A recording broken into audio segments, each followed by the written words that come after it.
우리가 자기 개발에 관련된 그런 강의들을 이제 여러 강의들을 들을 수 있지 않습니까? 뭐 유튜브를 통해서도 우리가 이렇게 살아야 됩니다, 저렇게 살아야 됩니다 하는 얘기들을 우리는 많이 들을 수가 있는데 그 강연들을 보면은 핵심이 있는데 그 핵심이 뭐냐면 다르게 보라는 거예요.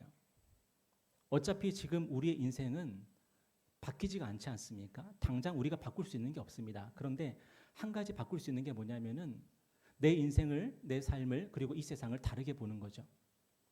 관점을 다르게 하고 눈을 다르게 가져가는 거죠.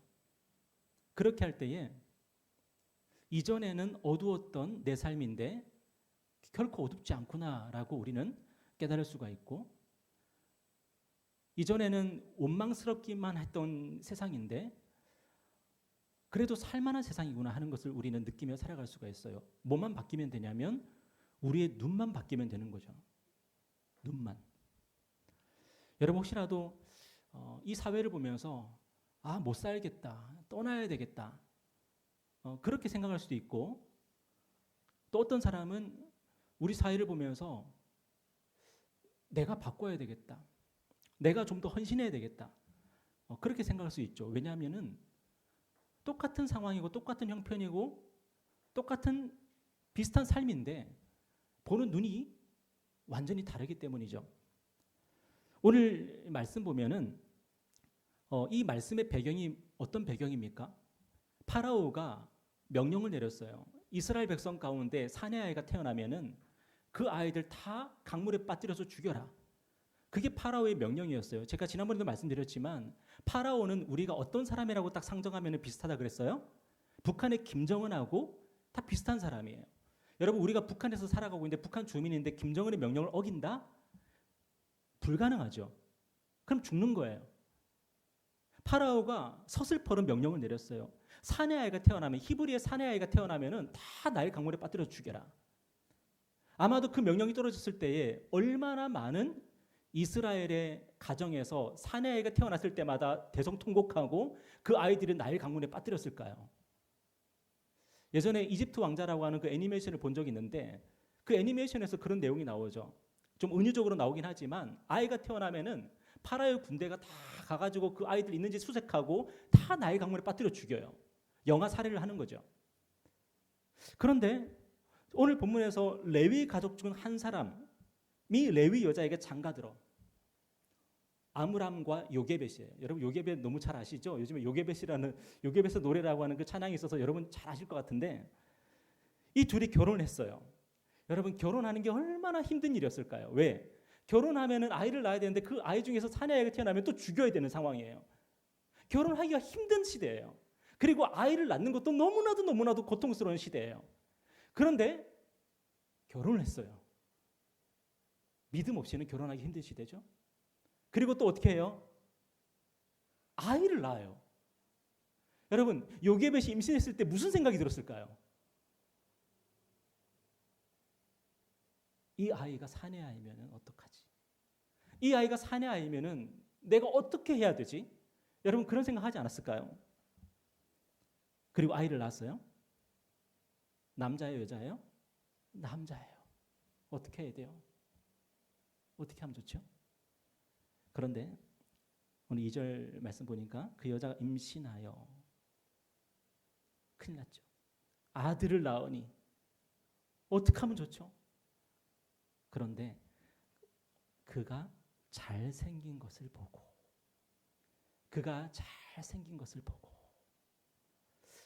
아이를 낳아보신 분들은 아시겠지만 아이가 갓 태어나면은 어떻습니까? 예쁩니까? 깜짝 놀라죠. 네. 사진으로 봤던 그 아이의 모습이 아니에요. 내가 생각했던 그 아이의 모습이 아니에요. 뭐야 이거. 그런데 요게벳이 아이를 보면서 이 아이가 참 잘생겼구나. 요게벳이 사내 아이를 낳았는데 이 아이를 믿음의 눈으로 봤다는 거예요. 하나님의 눈으로 봤다는 거예요. 세상의 눈으로 봤으면 이 아이를 죽여야 되죠. 세상의 눈으로 봤으면 이 아이를 나일강에 던져야 되죠. 그런데 세상의 눈으로 보는 것이 아니라 평범한 눈으로 보시는 것이 아니라 그 시대의 눈으로 보는 것이 아니라 하나님이 아름답게 보고 계시는데 그 하나님의 눈으로 나도 그 아이를 보고 있는 거예요. 그러니까 그 아이를 어떻게 해요? 석 달 동안 할 수 있는 만큼 최선을 다해서 그 아이를 살려내려고 고군분투하는 거예요. 여러분 석 달 동안 이 아이를 숨기기 위해서 이 가정이 어떤 일을 했을까요? 석 달 동안. 여러분 석 달이면 100일입니다. 아이가 100일이 될 때까지 이 아이가 조용히 가만히 있습니까? 아, 지금 내가 조용히 해야 되나 보다. 아이가 조용히 있습니까? 엄마가 쉬 하면은 아이가 울다가도 엄마 저 좀 주세요. 엄마 배고파요. 그래요? 얼마나 울고 얼마나 보채고 얼마나 잠 안 자고 그랬을까요? 100일 동안 아이를 키우는 엄마들은요 정말 전쟁입니다. 전쟁 하루하루가. 그런데 요게벳이 그 아이를 살리기 위해서 아므람과 요게벳이 그 아이를 살리기 위해서 얼마나 하루하루를 그렇게 전전긍긍하면서 헌신하면서 그렇게 살았을까요? 혹시라도 주변에 있는 어떤 집에서 파라오에게 밀고 하면 어떡해? 나는 우리 아이 나일강에 던졌는데 저기는 뭐야? 그러면서 저기도 그럼 던져야지. 그러면서 파라오에게 밀고 해버리면 어떡해요? 하루하루가 치열한 믿음의 싸움이죠. 여러분, 그런데 오늘 하나님께서 우리에게 뭐라고 말씀하세요? 하나님께서 오늘 저와 여러분의 인생을 아름답게 보시는 것처럼 우리도 한번 우리의 삶을 아름답게 보라고 말씀하시는 것 같아요. 당연히 이 시대의 눈으로, 이 세상의 눈으로 우리 인생을 바라보면, 우리의 삶을 바라보면 특출날 게 없고 어쩌면은 원망스러운 일들로 우리 인생이 가득할지도 몰라요. 그런데 하나님은 오늘 저와 여러분의 인생을 다르게 보실 거예요. 아름답게 보실 거예요. 이 시대의 눈으로 여러분, 저와 여러분의 인생 보지 않았으면 좋겠습니다. 파라오의 명령대로 우리의 삶을 바라보지 않았으면 좋겠습니다. 무시하세요.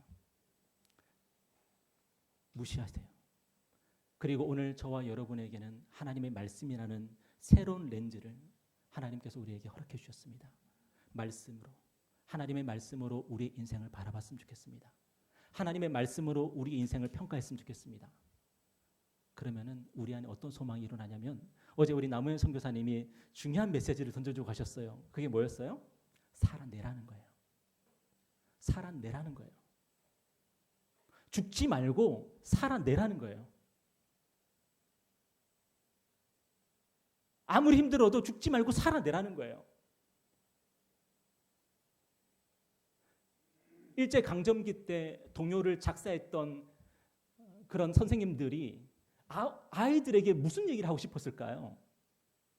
이 시대가 너무나도 암울하고 어둡지만 너희들은 살아내야 된다는 거죠. 너희들은 살아내야 된다. 여러분, 하나님께서 우리에게 주신 영광스러운 인생입니다. 더군다나 하나님께서 우리를 그리스도 예수 안에서 구원해내시고 우리의 삶을 구원으로 인도하고 계십니다. 그런 영광스러운 인생을 살아가는 저와 여러분입니다.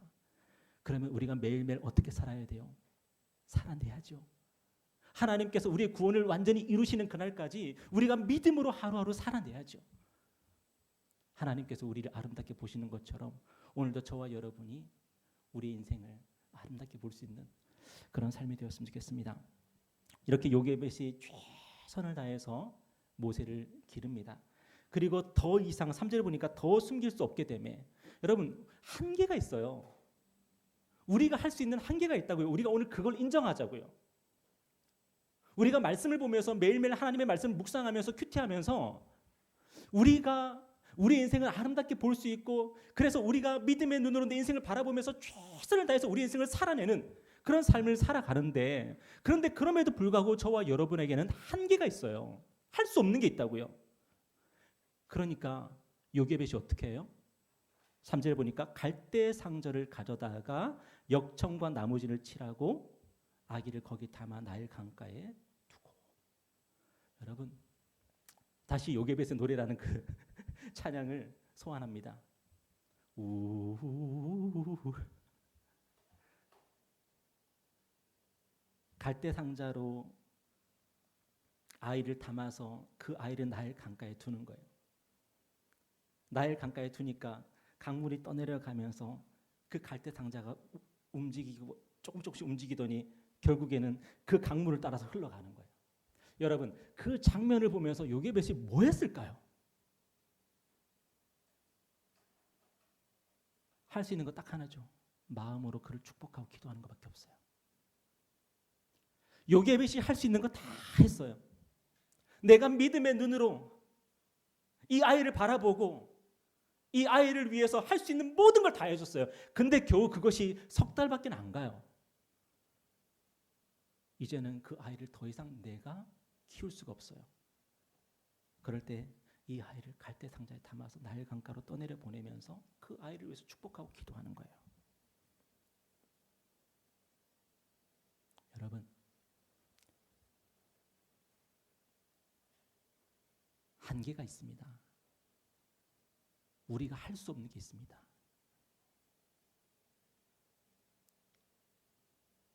세상 사람들은 최선을 다하고 이러한 방법으로 노력하면 성공할 수 있다고 말하지만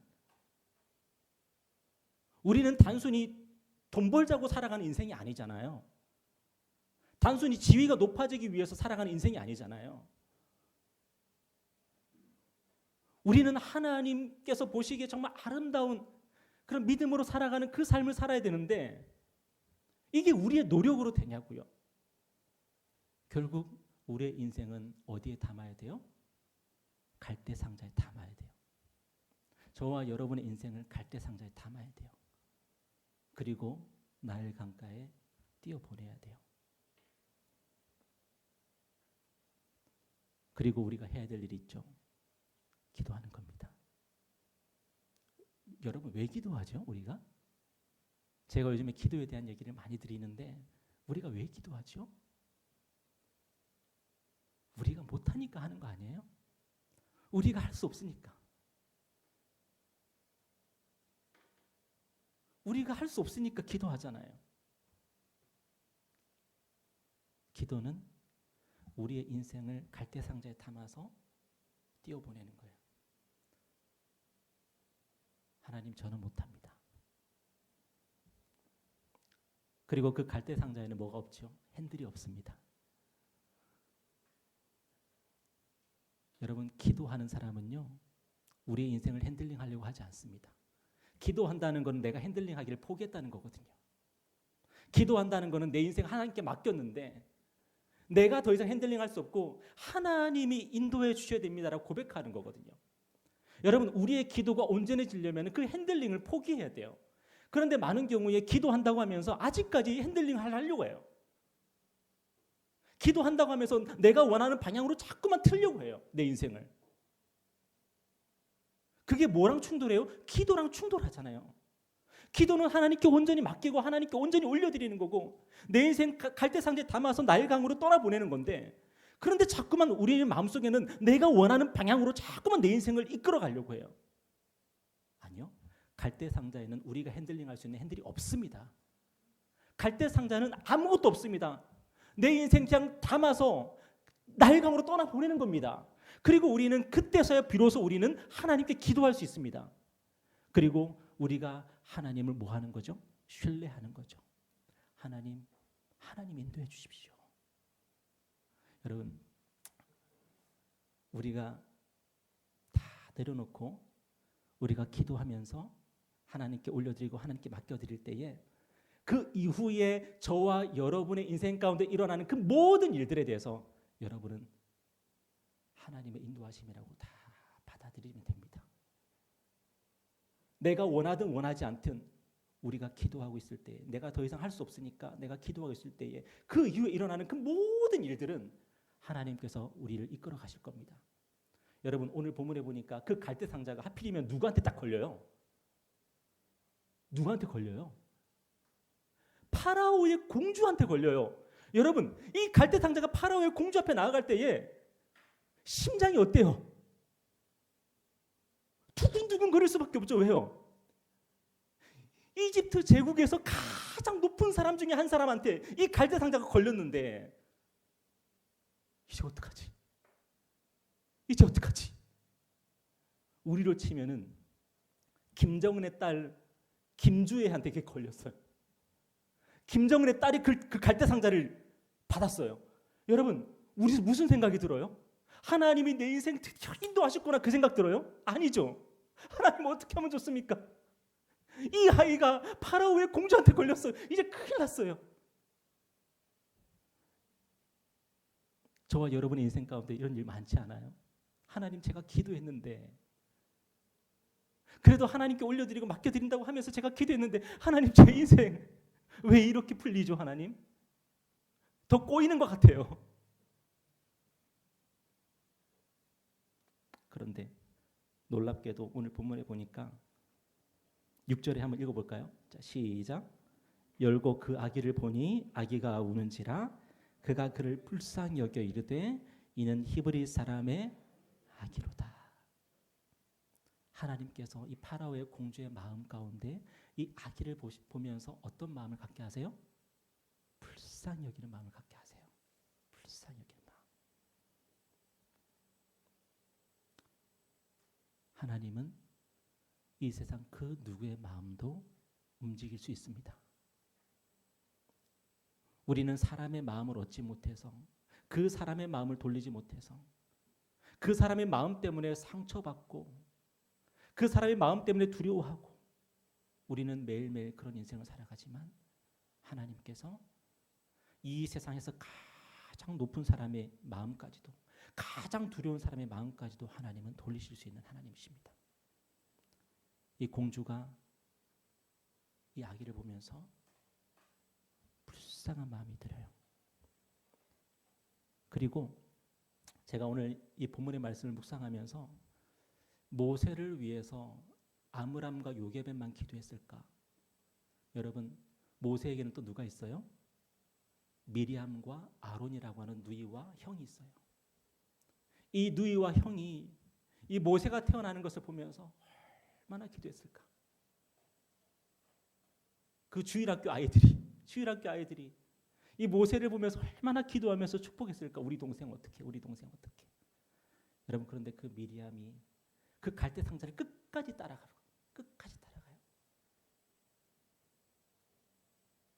여러분, 오늘 우리가 서로에게 그런 미리암이 되어줬으면 좋겠습니다. 서로를 위해서 축복하고 기도하고 끝까지 함께 동행하고. 그럴 때 그 미리암이 어떻게 해요? 바로의 딸에게 혹시 유모가 필요하세요? 저 미리암의 성격을 잘 알지는 못해요. 근데 성경을 보면 미리암이 좀 외향적인 것 같긴 하더라고요.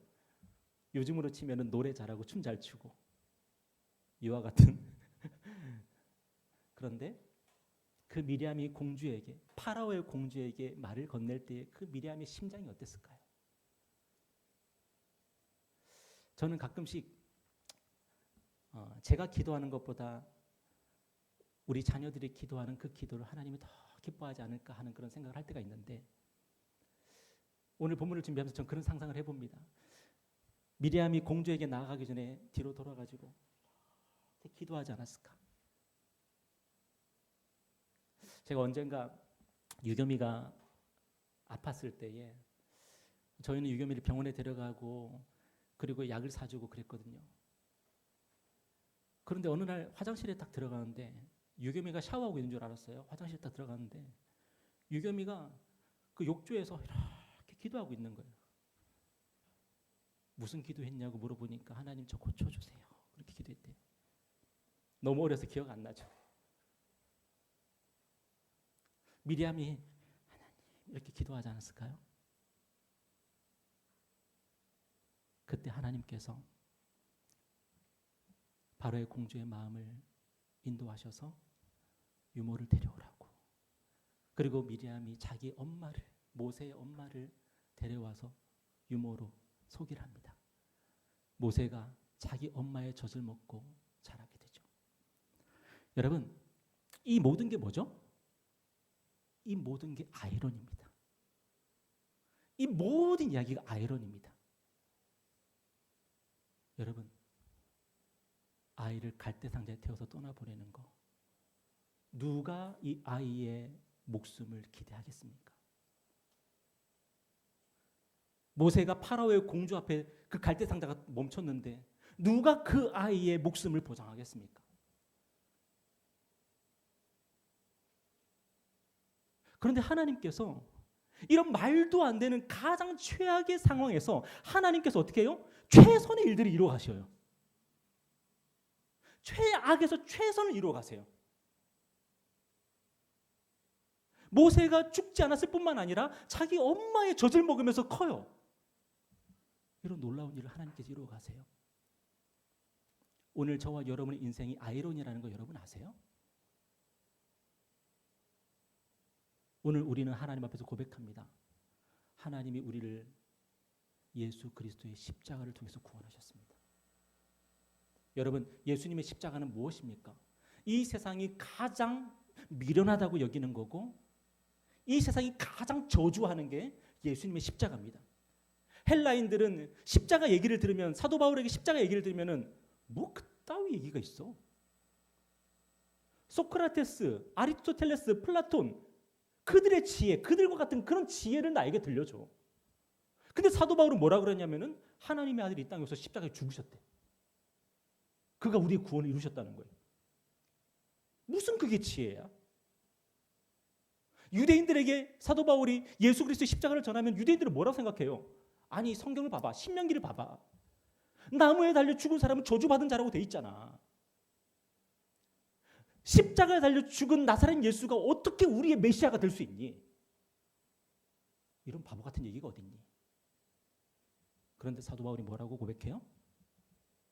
헬라인에게나 유대인에게나 십자가는 미련한 것이고 꺼리는 것이지만 우리 믿는 자들에게는 하나님의 구원이요 하나님의 능력입니다. 하나님의 구원과 하나님의 능력이 저와 여러분 인생 가운데 이런 아이러니를 통해서 펼쳐지고 있어요. 예수님 말씀하셨습니다. 나를 따라오려거든 자기 십자가를 지고 나를 따를 것이니라. 여러분, 예수님의 십자가가 아이러니였다면 저와 여러분이 짊어지고 있을 그 십자가는 뭘까요? 말이 되는 걸까요? 십자가는 말이 안 되는 거예요. 십자가는 세상 사람들이 볼 때 말이 안 되는 거예요. 아이러니예요. 근데 예수님이 제자들에게 그리고 우리에게 뭐라고 말씀하시냐면 그 아이러니를 인생 가운데 짊어지라는 거예요. 아이러니를 짊어지고 나를 따라오라는 거예요. 그러면 하나님께서 그 아이러니를 통해서 하나님의 능력과 하나님의 구원을 우리 가운데 펼쳐 가시겠다는 거예요. 그래서 오늘 저와 여러분은 뭐라고 고백할 수 있냐면 우리의 삶 속에서 가장 최악의 일이 벌어졌을 때에 우리가 뭘 하죠? 기도하죠. 우리의 삶 가운데 최악의 일들이 펼쳐졌을 때 우리가 기도하죠. 기도할 수 있잖아요. 그런데 우리가 기도할 때 하나님께서 그 최악들을 무엇으로 바꿔가세요? 하나님의 최선으로 바꿔가시겠대요. 그게 저와 여러분의 인생 가운데 지금도 펼쳐지고 있는 일이고 앞으로도 펼쳐질 일이에요. 그렇기 때문에 저와 여러분은 어떤 소망이 있냐면 내 인생 가운데 최악의 일들이 벌어질 때에 우리는 슬며시 미소를 지을 수가 있는 거예요. 왜냐하면 하나님께서 이 일들을 통해서 하나님의 일들을 하실 수 있겠구나. 반면에 우리가 우리의 지혜를 가지고 우리의 능력을 가지고 우리의 최선을 다해서 일들을 할 때에 우리는 기대하죠. 뭔가 잘 될 거라고. 아니에요. 결국은 하나님이 내려놓게 하시는 일들이 벌어져요. 하나님이 포기하게 하시는 일들이 벌어져요. 그리고 우리의 인생을 다시 한번 갈대 상자에 담아서 하나님께 올려드리는 그런 일들이 우리 인생 가운데 펼쳐지게 돼요. 여러분, 저와 여러분은 이 세상에 살고 있지만 이 세상에 속한 사람들이 아닙니다. 우리는 이 세상에 살고 있지만 이 세상에 소속된 사람이 아닙니다. 우리는 하나님의 나라의 시민들이고 그리스도의 제자들입니다. 저와 여러분의 인생 가운데 이 세상 사람들이 인정할 만한 그러한 아름답고 합리적이고 위대한 일들이 일어날 거라고 기대하지 말고 앞으로도 내 인생 가운데 최악이라고 생각했던 일들이 벌어질 수 있겠구나. 그렇지만 하나님은 이 일들을 통해서 하나님의 일들을 하시겠구나. 나는 아이러니의 삶이다. 나는 아이러니의 사람이다. 여러분, 저와 여러분이 그런 고백을 하며 살았으면 좋겠습니다. 기도하겠습니다.